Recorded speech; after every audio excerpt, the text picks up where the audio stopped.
प्रश्नावली 9.1 का तीसरा प्रश्न है। एक ठेकेदार बच्चों को खेलने के लिए एक पार्क में 2 फिसलन पट्टियां लगाना चाहती है। 5 वर्ष से कम बच्चों के लिए वह एक ऐसी फिसलन पट्टी लगाना चाहती है जिसका जो शिखर है यानी कि टॉप 1.5 मीटर ऊंचाई पर हो और भूमि के साथ 30 अंश के कोण पर झुका हुआ हो, और जबकि इससे अधिक उम्र के बच्चों के लिए वह 3 मीटर की ऊंचाई पर एक अधिक ढाल की फिसलन पट्टी लगाना चाहती है जो भूमि के साथ 60 अंश के कोण बनाती हो। तो प्रत्येक स्थिति में फिसलन पट्टी की लंबाई क्या होगी ये हमको बताना है। तो देखो 2 फिसलन पट्टियां वो ठेकेदार पार्क में लगाना चाहती है। पहले के लिए छोटी फिसलन पट्टी, छोटी फिसलन पट्टी का मतलब है उसकी जो हाइट रखी गई है जमीन से ऊपर ये केवल 1.5 मीटर, कितनी मीटर रखी गई है 1.5 मीटर, और इसकी जो ढलान है वो दूसरे वाले से ढलान भी कम है।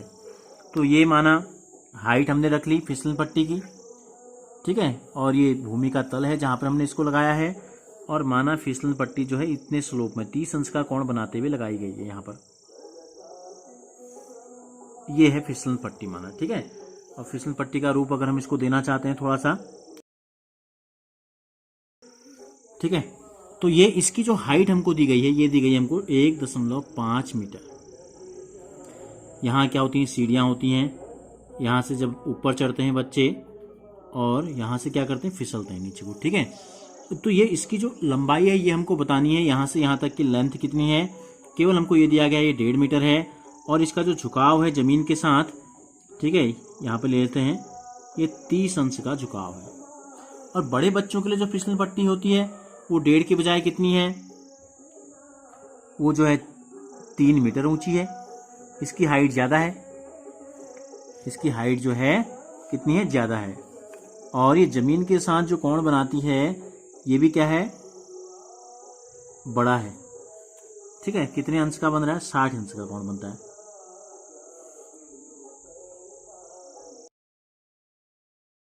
हो गई बड़े बच्चों के लिए फिसलन पट्टी। इसमें क्या क्या है देखो, स्लोप भी क्या है ज़्यादा है, ये जो कोण हमको दिया गया है ये हमको दिया गया 60 अंश का, और इसकी जो हाइट दी गई है ये हमको दी गई 3 मीटर। तो यहाँ भी हमको ये बताना है और यहाँ भी हमको ये बताना है। माना बड़े वाली फिसलन पट्टी की लंबाई को हम बड़ा एल ले लेते हैं, और माना छोटी फिसलन पट्टी की लंबाई को हम छोटा एल ले लेते हैं, स्मॉल एल। और ये हाइट जो है हमको 1.5 मीटर दी गई है, ये हाइट हमको दी गई 3 मीटर। तो देखो क्या बनता है, एक समकोण त्रिभुज बनता है हमारा इस प्रकार से। तो यहाँ पर भी हम देख सकते हैं इस किनारे के लिए, ठीक है। तो यहाँ लिख लेते हैं माना छोटी फिसलन पट्टी, छोटी फिसलन पट्टी की लंबाई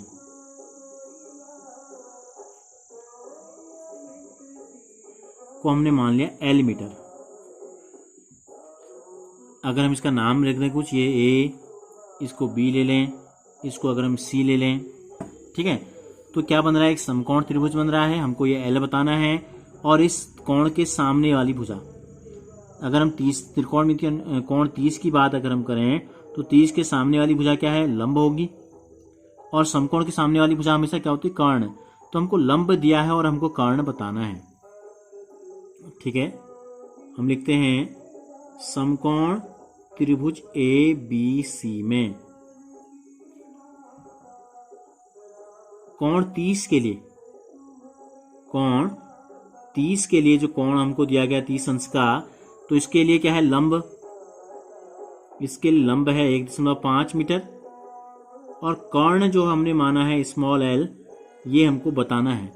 तो ऐसा कौन सा त्रिकोणमितीय अनुपात है जिसमें कर्ण भी आए और लंब भी आए, जिसमें कर्ण और लंब दोनों आते हैं, तो होता है साइन, ठीक है। साइन 30 हमने आपको शॉर्ट ट्रिक बताई थी क्या होती है, लाल कक्का, तो पहला होता है साइन, दूसरा कॉस, तीसरा टेन, तो लंब बट्टे कर्ण होता है, ठीक है। तो हमने लिख देंगे यहाँ लंब की जगह रख देंगे 1.5 मीटर, कर्ण हमको पता नहीं है तो स्मॉल एल रख देते हैं। अब साइन 30 का जो मान होता है ये होता है 1/2, ठीक है। तालिका में आप देखेंगे, याद भी आपको होना चाहिए, 1/2 बराबर हो गया 1.5 बट्टे एल। तो ऐसे बजगुण कर देंगे, एल एकम एल, और 1.5 दुनिया आ गया 3.0 मीटर। तो हमको छोटी फिसलन पट्टी की लंबाई पता चल गई, लिख लेंगे अतः छोटी फिसलन पट्टी की लंबाई बराबर हमको पता चल गई कितनी है, 3 मीटर है। अब हम आते हैं बड़े आकृति में। हमने कहा यहां फिसलन पट्टी की लंबाई को हमने क्या मान लिया, बड़ा एल मान लिया, कैपिटल एल। तो लिखते हैं माना बड़ी फिसलन पट्टी की लंबाई, बड़ी फिसलन पट्टी की लंबाई को हमने मान लिया कैपिटल एल। अब यहां हमको कोण दिया है 60 के सामने वाली भुजा हमको दी गई है, क्या होगी, लंब। और यहां भी बिल्कुल सेम कंडीशन है, कर्ण हमको बताना है समकोण के सामने वाली भुजा। तो कोण 60 अंश के लिए क्या है, यहां भी 60 के सामने वाली भुजा यानी कि लंब हमको पता है 3 मीटर है, और कर्ण जो है जिसको हमने कि एल माना है ये हमको बताना है। तो हम लिख देंगे त्रिभुज, यहां पर ऊपर लिख सकते थे हम त्रिभुज, ठीक है, या यहां भी लिख सकते हैं त्रिभुज, यही लिख देते हैं। त्रिभुज क्या है, इसका नाम कुछ ले लेते हैं P, इसको ले लेते हैं Q और इसको ले लेते हैं R। तो त्रिभुज PQR में, ठीक हो गया, ये हमने यहां लिख दिया दोनों। तो सीधे लिखते हैं इसलिए साइन 60 अंश बराबर, क्यों लिया हमने साइन, क्योंकि हमको लंब दिया है और कर्ण हमको बताना है। या हम कोसेक 60 का भी प्रयोग कर सकते थे, ठीक है।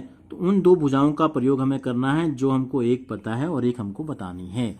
तो साइन 60 का मान, लंब का मान कितना है, 3 मीटर है, कर्ण है कैपिटल एल। साइन 60 का मान होता है √3/2, ठीक है, 3/L। तो बजगुण कर देंगे, क्या हो जाएगा, L गुणा √3 बराबर हो गया 3 दूनी 6। तो L बराबर 6/√3।